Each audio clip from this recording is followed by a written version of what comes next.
Hello students, मैं doctor नीलू वर्मा शासकीय महिला पॉलिटेक्निक महाविद्यालय भोपाल के मॉडर्न ऑफिस मैनेजमेंट विभाग में वरिष्ठ व्याख्याता के पद पर कार्यरत हूँ।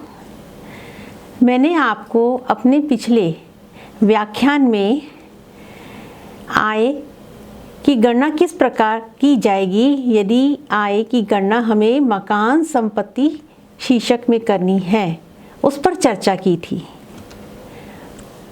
मैंने आपको कोर्स आउटकम के बारे में बताया था।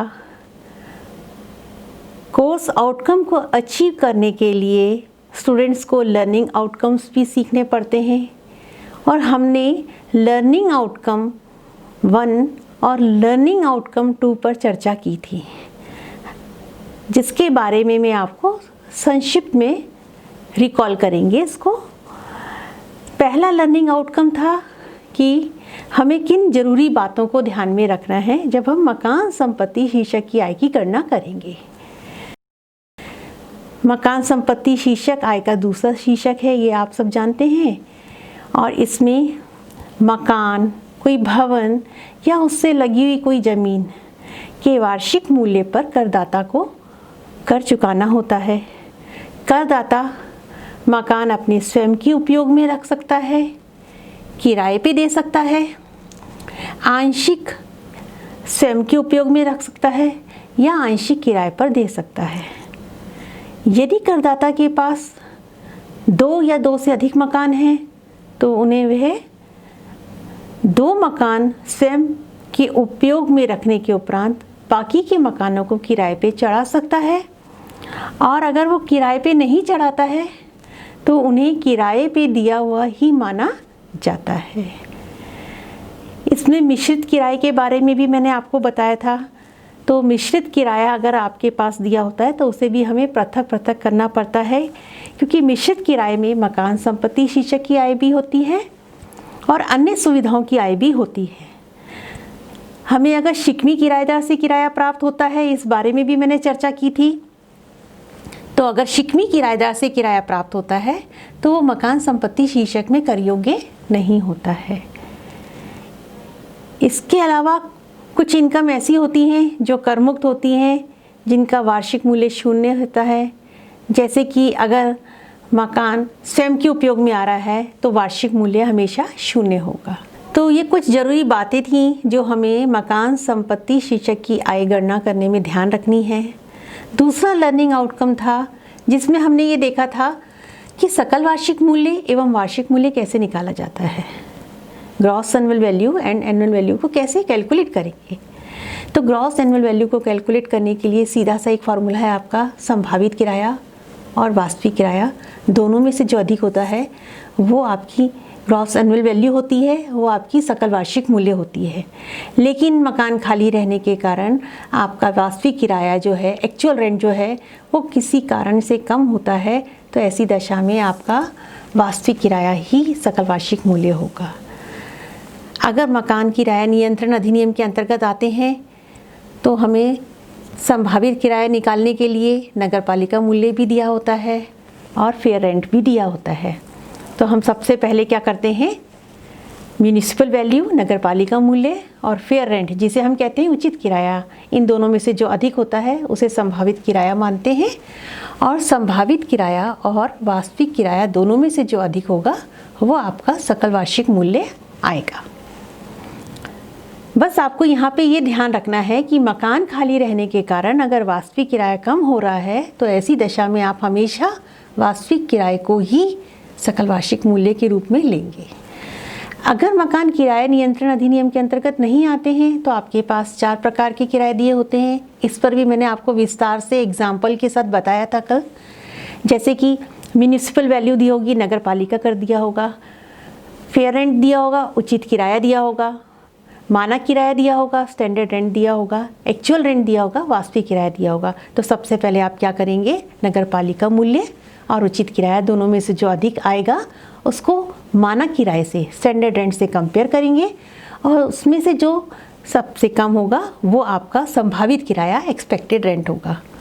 फिर आप एक्सपेक्टेड रेंट और एक्चुअल रेंट को दोनों में से जो अधिक होगा वो आपका सकल वार्षिक मूल्य होगा। लेकिन आपको यहाँ भी ये बात हमेशा ध्यान रखनी है कि अगर आपका वास्तविक किराया संभावित किराए से कम है मकान खाली रहने के कारण, तो आप वास्तविक किराए को ही सकल वार्षिक मूल्य मानेंगे। दूसरा मैंने आपको बताया था कि वार्षिक मूल्य की गणना कैसे करते हैं। तो वार्षिक मूल्य की गणना करने के लिए हम उसमें से सबसे पहले नगरपालिका कर की कटौती देते हैं। तो अगर मकान मालिक ने नगरपालिका कर का भुगतान किया है तो उसे घटाया जाएगा, और दूसरी कटौती दी जाती है अप्राप्त किराए की, जिसे हम कहते हैं अनरियलाइज्ड रेंट। तो इस पर भी हमने विस्तार से चर्चा की थी कि अप्राप्त किराया घटाएंगे जब नियम 4 की शर्तों को पूरा करेगा। ये दोनों चीज़ें घटाई जाती हैं सकल वार्षिक मूल्य में से, नगरपालिका मूल्य, अप्राप्त किराया। घटाने के पश्चात जो भी आता है वो वार्षिक मूल्य होता है। वार्षिक मूल्य में से कटौती दी जाती है आपकी, जिस पर आज हम चर्चा करेंगे। ये हमारा लर्निंग आउटकम नंबर 3 है, जिसमें हम ये देखेंगे कि अगर मकान मालिक ने मकान किराए पे दिया है तो वार्षिक मूल्य में कौन कौन सी कटौती दी जाती है। ये कटौतियाँ धारा 24 के अंतर्गत दी जाती हैं। सबसे पहली कटौती दी जाती है स्टैट्यूटरी डिडक्शन, जिसे हम कहते हैं मानक कटौती, स्टैंडर्ड डिडक्शन भी कहते हैं। ये 30% ऑफ एनुअल वैल्यू, वार्षिक मूल्य का 30% दी जाती है। मकान के संबंध में कुछ खर्चे होते हैं, जैसे वाइट वॉश करा रहे हैं, रिपेयर करा रहे हैं, आपने मकान का बीमा कराया है, इस तरह से जो खर्चे होते हैं उनके संबंध में ये कटौती जो है इकट्ठी दी जाती है। आपने मकान से संबंधित खर्चे किए हों या ना किए हों, स्टैंडर्ड डिडक्शन के रूप में वार्षिक मूल्य का 30% हमेशा कटौती दी जाएगी। दूसरी कटौती दी जाती है इंटरेस्ट ऑन लोन की। यदि मकान मालिक ने मकान बनाने के लिए लोन लिया है, मकान खरीदने के लिए लोन लिया है, उसके कंस्ट्रक्शन के लिए लोन लिया है, उसकी रिपेयर करने के लिए लोन लिया है, तो उसकी कटौती भी दी जाती है। तो इंटरेस्ट ऑन लोन की कटौती दी जाती है, जिसमें गत वर्ष का जो ब्याज होता है वो पूरा का पूरा ब्याज कटौती योग्य होता है, और गत वर्ष से पूर्व के वर्षों का ब्याज, मतलब जो इंटरेस्ट है प्रीवियस ईयर से पहले का जो इंटरेस्ट है प्रायर टू प्रीवियस ईयर, उसको 5 इक्वल इंस्टॉलमेंट में डिडक्ट किया जाता है। तो गत वर्ष का पूरा ब्याज और गत वर्ष से पूर्व के वर्षों का ब्याज का 1/5 भाग कटौती योग्य होता है। सकल वार्षिक मूल्य में से आपने 2 कटौती देखी थी, नगरपालिका कर की कटौती और दूसरी अप्राप्त किराए की कटौती। वो घटाने के पश्चात आपके पास आ गया था वार्षिक मूल्य। वार्षिक मूल्य में हम धारा 24 के अंतर्गत 2 कटौती देते हैं। पहली 30% ऑफ एनुअल वैल्यू और दूसरा इंटरेस्ट ऑन लोन। गत वर्ष का पूरा ब्याज घटाएंगे और गत वर्ष से पूर्व के वर्षों के ब्याज का 1/5 भाग घटाया जाएगा। यहाँ एक चार्ट बनाया है मैंने, आप देख रहे होंगे स्लाइड में कि सबसे पहले हमने क्या निकाला है, ग्रॉस एनुअल वैल्यू निकाली है मकान की। ये आपको निकालना आ गया होगा, जिसमें हम घटाते हैं म्यूनिसिपल टैक्सेस, जिसका भुगतान अगर मकान मालिक करता है तो, और दूसरी कटौती देते हैं हम अप्राप्त किराया अनरियलाइज्ड रेंट, अगर नियम 4 की शर्तों को पूरा करता है तो। इन दोनों कटौतियों को घटाने के बाद हमारे पास वार्षिक मूल्य आता है। वार्षिक मूल्य में से हम घटाते हैं धारा 24 के अंतर्गत अंडर सेक्शन 24 स्टैट्यूटरी डिडक्शन और वी से standard deduction 30% of annual value. और जो दूसरी कटौती है, जो interest on loan for purchase, construction और repair of the house relating to previous year, गत वर्ष का पूरा ब्याज और गत वर्ष से पूर्व के वर्षों की ब्याज जो रहता है उसका 1/। तो जिस डेट को हमने लोन लिया है उस डेट से लेकर मकान बनकर तैयार होने तक का जो पीरियड रहता है उसका 1/5 भाग घटाया जाता है। घटाने के बाद आपके पास जो भी आता है अगर आपका वार्षिक मूल्य ज़्यादा है और कटौतियों का मूल्य कम है तो आपको इनकम होगी, जिसे हम कहेंगे income from let out house property, मतलब किराए पर दिए गए मकान से आय। अगर आपका वार्षिक मूल्य कम है और कटौतियाँ ज़्यादा हैं तो आपको लॉस होगा, तो हम कहेंगे loss from let out house property. तो ग्रॉस एनुअल वैल्यू में हमने दो कटौतियाँ दी। पहली म्यूनिसिपल टैक्सेस, लोकल टैक्सेस, स्थानीय कर बोले, नगर पालिका कर बोले, और दूसरा अप्राप्त किराया, अनरियलाइज्ड रेंट। इसको घटाने के बाद हमारे पास वार्षिक मूल्य आ जाता है। वार्षिक मूल्य में भी हम दो कटौती देते हैं, जहां हमें ये ध्यान रखना है कि ये कटौती धारा 24 के अंतर्गत दी जाती है। पहली कटौती आपकी होती है 30% ऑफ एनुअल वैल्यू। आपने मकान से संबंधित कुछ भी खर्चे किए हों या ना किए हों, आप ये कटौती देंगे। और दूसरा, अगर आपने मकान बनाने के लिए लोन लिया है तो मकान बनवाने के लिए, मकान खरीदने के लिए, उसकी मरम्मत कराने के लिए या उसके पुनर्निर्माण के लिए कटौती दी जाएगी। तो गत वर्ष का पूरा ब्याज घटाएंगे और गत वर्ष से पूर्व के वर्षों का जो ब्याज है, जिस डेट को आपने मकान बनाने के लिए या खरीदने के लिए या रिपेयर कराने के लिए या पुनर्निर्माण करने के लिए लोन लिया है, से बनकर तैयार होने तक की जो अवधि होती है, उस अवधि तक का जो ब्याज है उसका 1/5 भाग घटाया जाता है। इसको घटाने के पश्चात आपकी इनकम भी हो सकती है मकान संपत्ति से और हानि भी हो सकती है। वार्षिक मूल्य अधिक है, खर्चे जो हैं, जो कटौतियाँ हैं धारा 24 की, वो कम है, तो आपको income from let out house property होगी। और अगर आपके खर्चे अधिक हो गए हैं तो आपको loss from let out house property होगी। इस तरह से हम, यदि मकान किराए पे दिया गया है तो आय की गणना कैसे करेंगे, आगे मैं आपको बताऊंगी। Calculation of gross annual value and annual value if house is self occupied.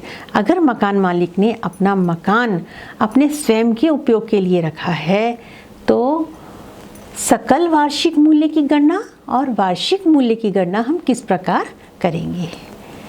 तो हमें ध्यान रखना है यहाँ पे the following points to be kept in mind while computing the annual value of self-occupied house।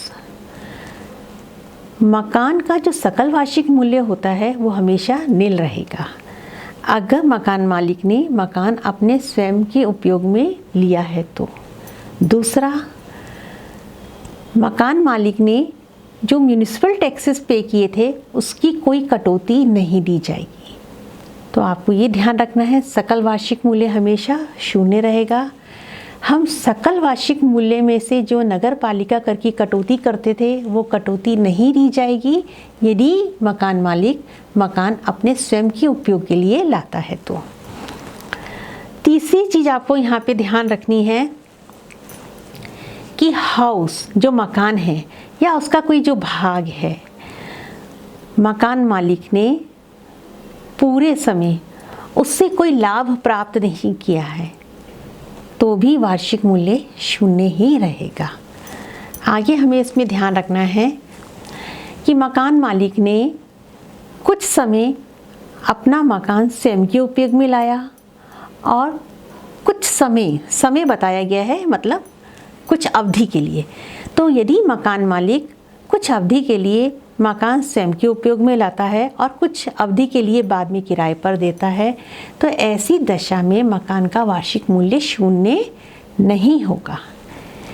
यदि मकान मालिक के पास 2 या 2 से अधिक मकान हैं तो वो 2 मकानों को अपने स्वयं के उपयोग में रखेगा और बाकी के मकानों को वो किराए पे देगा या किराए पे दिया हुआ माना जाएगा। अगर वो उसे किराए पे नहीं देता है तो ये माना जाएगा कि किराए पे दिए हुए हैं और उनका मूल्यांकन भी उसी प्रकार किया जाएगा जैसे हम मकान वास्तव में किराए पर देते हैं।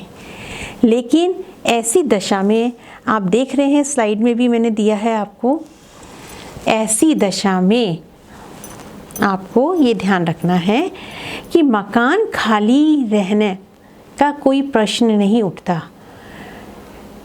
कि मकान खाली रहा। जब मकान वास्तव में हमने किराए पे नहीं दिया है तो मकान खाली रहने का कोई प्रश्न नहीं उठता। वहाँ आपको वास्तविक किराया भी प्राप्त नहीं होगा क्योंकि आपने मकान वास्तव में किराए पर नहीं दिया है।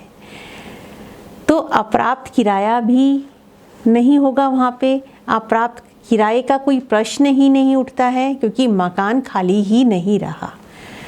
आपका जो संभावित किराया दिया होगा वहाँ पे वही आपका सकल वार्षिक मूल्य होगा। जब मकान किराए पे नहीं दिया गया है, किराए पे दिया गया माना है, तो आपके पास वास्तविक किराया नहीं है, आपके पास अप्राप्त किराए का कोई प्रश्न नहीं उठता। तो आप क्या करेंगे, सकल वार्षिक मूल्य जो है आपका, सकल वार्षिक मूल्य में से नगर पालिका कर की कटौती देंगे, आपके पास वार्षिक मूल्य आएगा। वार्षिक मूल्य में आप घटाएंगे पहला मानक कटौती 30% ऑफ एनुअल वैल्यू, जो हम वास्तव में मकान जब किराए पे देते हैं तो घटाते हैं। और दूसरा, अगर मकान बनाने के लिए लोन लिया है तो जो पूरी राशि है मकान बनाने की लोन की, वो पूरी की पूरी राशि घटाई जाएगी। उस संबंध में कोई आपको लिमिट नहीं है, वहाँ पे पूरी की पूरी राशि घटाई जाएगी। तो अभी हमने देखा कि सकल वार्षिक मूल्य की गणना और वार्षिक मूल्य की गणना कैसे की जाएगी यदि मकान मालिक मकान का स्वयं के उपयोग में लाएगा। तो सकल वार्षिक मूल्य हमेशा शून्य रहेगा। सकल वार्षिक मूल्य में नगर पालिका कर की कटौती नहीं दी जाती है। दूसरा, अब हम देखेंगे कटौतियों में कौन सी कटौती दी जाएगी अगर मकान मालिक अपना मकान स्वयं के उपयोग में लाएगा। तो वार्षिक मूल्य है आपका हमेशा शून्य रहेगा। जब मकान मालिक अपने मकान का उपयोग स्वयं रहने के लिए करेगा तो हमेशा शून्य रहेगा। लेकिन उसमें एक कटौती दी जाएगी इंटरेस्ट ऑन लोन की। इंटरेस्ट ऑन लोन आपका 2 तरीके से घटाया जाएगा। आपकी कटौती जो है 30,000 रुपये की है और मैक्सिमम 3 लाख रुपए तक की है। तो 30,000 रुपये की कटौती कब दी जाएगी, अगर मकान बनाने के लिए लोन जो है 31 मार्च 31 मार्च 1999 से पहले या 31 मार्च 1999 को बनाने के लिए, कंस्ट्रक्शन कराने के लिए, निर्माण कराने के लिए, मरम्मत कराने के लिए, रिपेयर कराने के लिए या रिन्यू कराने के लिए या पुनर्निर्माण कराने के लिए लिया गया है तो अधिकतम कटौती 30,000 रुपये तक की दी जाएगी। यहाँ हमें डेट का विशेष ध्यान रखना है कि 31 मार्च 99 से पहले, 31 मार्च 1999 से पहले या 31 मार्च 1999 को अगर हमने ब्याज लिया है तो।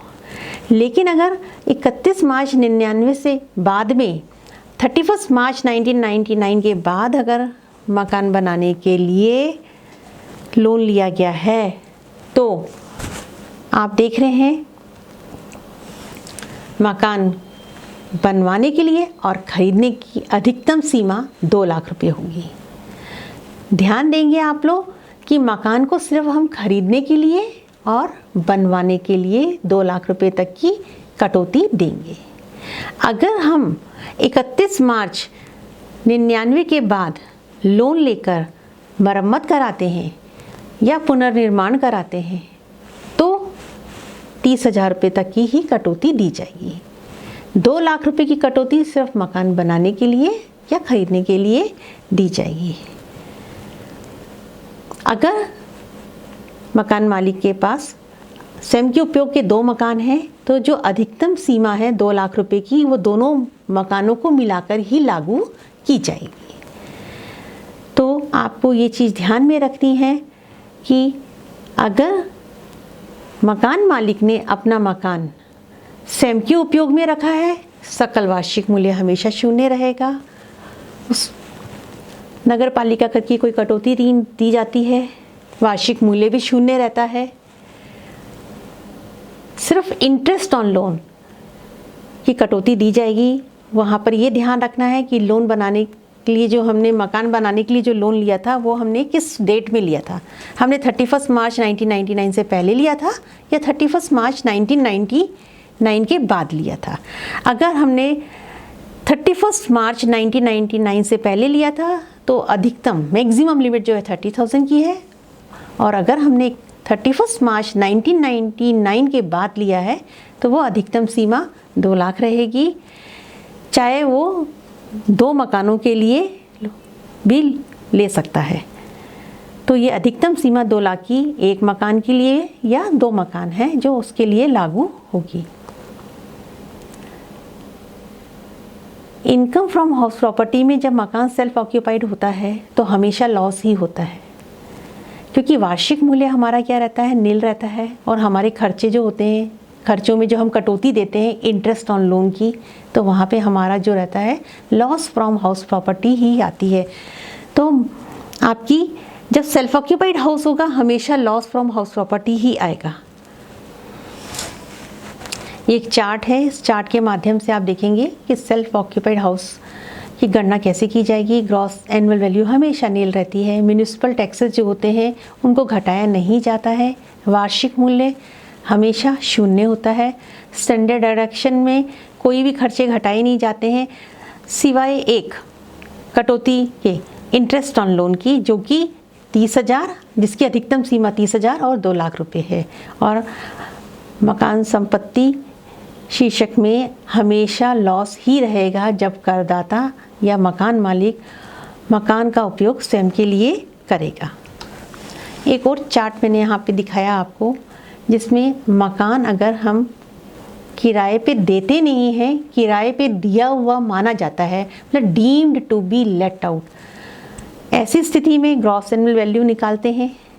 ग्रॉस एनुअल वैल्यू निकालने के लिए हम संभावित किराए को ही ग्रॉस एनुअल वैल्यू मानते हैं, क्योंकि यहाँ पे एक्चुअल रेंट नहीं होता है, क्योंकि मकान वास्तव में किराए पे नहीं चढ़ाया गया है तो एक्चुअल रेंट का कोई क्वेश्चन ही नहीं उठता। दूसरा, म्यूनिसिपल टैक्सेस जो लैंडलॉर्ड के द्वारा चुकाए जाते हैं, मकान मालिक के द्वारा जो चुकाए जाते हैं वो घटाए जाएंगे। घटाने के बाद आपका वार्षिक मूल्य आएगा। आप प्राप्त किराया, इस पर भी मैंने आपको पहले बताया था कि नहीं घटाया जाता है, क्योंकि जब मकान हमने किराए पे दिया ही नहीं है तो अप्राप्त किराए का भी कोई प्रश्न नहीं उठता। 30% ऑफ एनुअल वैल्यू जैसे हम कटौती देते हैं वो कटौती दी जाएगी, और दूसरी कटौती इंटरेस्ट ऑन लोन की दी जाएगी, लेकिन इस पर कोई सीमा लागू नहीं होगी। जैसे बाकी केसेस में है कि हमने मकान किराए पे दिया है तो गत वर्ष का पूरा ब्याज और गत वर्ष से पूर्व के वर्षों का 1/5 भाग घटाते हैं। लेकिन अगर मकान किराए पे नहीं दिया है, ये माना गया है कि मकान मतलब deemed to be let out है, ऐसी दशा में इंटरेस्ट ऑन लोन जो है उस पर कोई सीमा लागू नहीं होती है, वो पूरा का पूरा घटाया जाएगा। घटाने के पश्चात आपको मकान संपत्ति से हानि भी हो सकती है और आय भी हो सकती है। अगर आपका वार्षिक मूल्य अधिक है, खर्चे कम है, तो आपको मकान संपत्ति शीर्षक में लाभ होगा, आय होगी, और अगर आपकी एनुअल वैल्यू कम है और आपके खर्चे अधिक है तो आपको हानि हो सकती है। नेक्स्ट है आपका learning outcome, set of of loss from house property.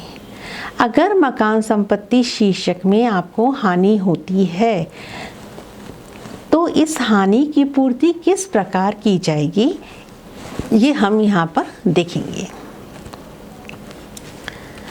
तो सबसे पहले आप ये ध्यान देंगे, हानि कब होती है। हानि जब हमारे वार्षिक मूल्य से खर्चे अधिक हो रहे हैं तो हानि होती है। मकान संपत्ति शीर्षक में जब हानि होगी तो उस हानि की पूर्ति सबसे पहले करदाता मकान संपत्ति की किसी और अन्य आय से कर सकता है, जहाँ पे आय होगी किसी और आय।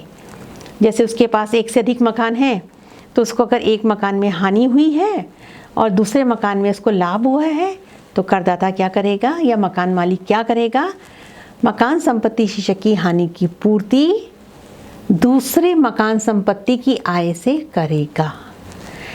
लेकिन अगर उसके पास मकान संपत्ति की आय नहीं है तो वो मकान संपत्ति की हानि की पूर्ति अन्य शीर्षकों की आय से पूरा कर सकता है। अन्य शीर्षक में वेतन शीर्षक हो सकता है, आपका पूंजी लाभ हो सकते हैं, अन्य साधनों की आय हो सकती है। तो करदाता सर्वप्रथम सबसे पहले मकान संपत्ति की हानि की पूर्ति मकान संपत्ति की आय से करेगा।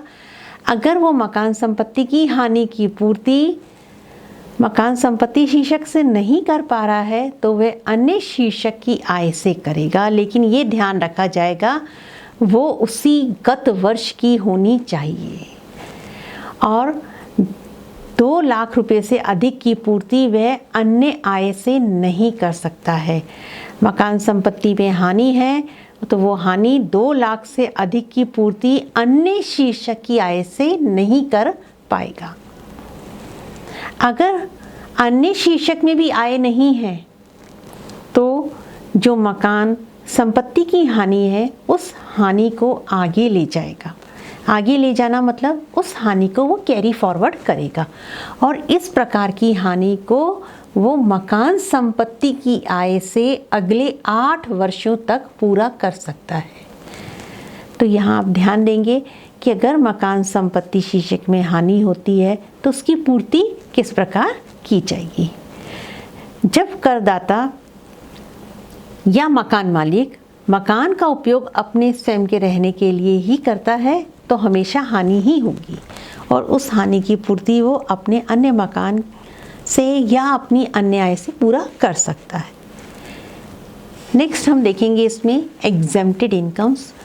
कुछ आय ऐसी होती हैं जो कर मुक्त होती हैं मकान संपत्ति शीर्षक में। तो वो कौन कौन सी आय हैं जो मकान संपत्ति शीर्षक में कर मुक्त होती हैं। किसी फार्म हाउस से आय हो रही है तो वो कर मुक्त होती है। Annual value of one palace of x Indian ruler, किसी राजा के एक महल के वार्षिक मूल्य का जो रहता है वो एग्जेम्प्टेड रहता है, वो आय एग्जेम्प्टेड रहती है। Income from property owned by निम्न के स्वामित्व वाली, जैसे कि कोई लोकल अथॉरिटी है, स्थानीय प्राधिकरण है, साइंटिफिक रिसर्च एसोसिएशन है, वैज्ञानिक शोध संघ से, ट्रेड यूनियन है, कोई चैरिटेबल ट्रस्ट है, कोई पॉलिटिकल पार्टी है, कोई एजुकेशनल इंस्टीट्यूशन है और मेडिकल इंस्टीट्यूशन है। इस प्रकार के इंस्टीट्यूशन हैं जिनका उद्देश्य लाभ कमाना नहीं होता है, उनकी आय जो होती है वो कर मुक्त होती है। Income from self occupied house, यदि मकान मालिक स्वयं के उपयोग में जब मकान लाता है तो वो भी कर मुक्त होती है क्योंकि वार्षिक मूल्य आपका हमेशा 0 ही होता है। Income from property use for assessees, अगर करदाता अपना मकान या अपनी मकान संपत्ति का उपयोग अपने व्यापार या पेशे के लिए करता है तो वो भी कर मुक्त होती है, वो मकान संपत्ति शीर्षक में टैक्सेबल नहीं होती है। तो आज मैंने अपने व्याख्यान में आपको बताया कि वार्षिक मूल्य में से हम कौन कौन सी कटौती देंगे यदि मकान किराए पे दिया गया है। दूसरा हमने इसमें देखा कि अगर मकान स्वयं के उपयोग में आता है तो सकल वार्षिक मूल्य कैसे निकालते हैं, वार्षिक मूल्य कैसे निकालते हैं और उसमें कौन कौन सी कटौतियाँ दी जाती हैं। फिर हमने देखा कि अगर मकान संपत्ति शीर्षक में हानि है तो हम उसकी पूर्ति किस प्रकार कर सकते हैं। आगे इसी में हमने देखा कि कुछ कर मुक्त आय थे जो हमें ध्यान में रखनी है, कुछ एग्जेम्प्टेड इनकम्स हैं जब हम गणना करेंगे आय की, और अगर इस प्रकार की कोई आय आती है तो वो कर मुक्त होगी। इसी से संबंधित कुछ क्वेश्चंस हैं, आप देखेंगे कि how annual value is computed if the house is self occupied. हम वार्षिक मूल्य की गणना कैसे करेंगे अगर मकान जो है स्वयं के उपयोग में आता है। State the items of income from house property which are not liable to tax. आपको उन आय के बारे में बताना है जिन पर कर नहीं लगाया जाता है, जो कर मुक्त होती हैं। State the deductions that are allowed from the annual value if the house is let out. अगर मकान किराए पे दिया गया है तो कौन कौन सी कटौतियाँ दी जाती हैं, ये आपको बताना है। धारा को हमेशा स्पेसिफाई करना है। State the deductions that are allowed from the annual value if the house is. अगर मकान संपत्ति का उपयोग स्वयं के उपयोग में आ रहा है तो कौन कौन सी कटौती दी जाएंगी, इससे संबंधित ये आपके असाइनमेंट्स हैं। बुक्स हैं रेफरेंस के लिए आपकी, doctor SC. Mehrotra, doctor SP. Goyal हैं, डॉक्टर आर.के. जैन हैं, श्रीपाद सकलेचा हैं। Income tax law and practice के नाम से इनकी बुक्स चलती हैं आपकी, जो हिंदी और इंग्लिश दोनों मीडियम में मिलेंगी आपको। मैं अपने व्याख्यान पे यहीं पे विराम देती हूँ। Thank you.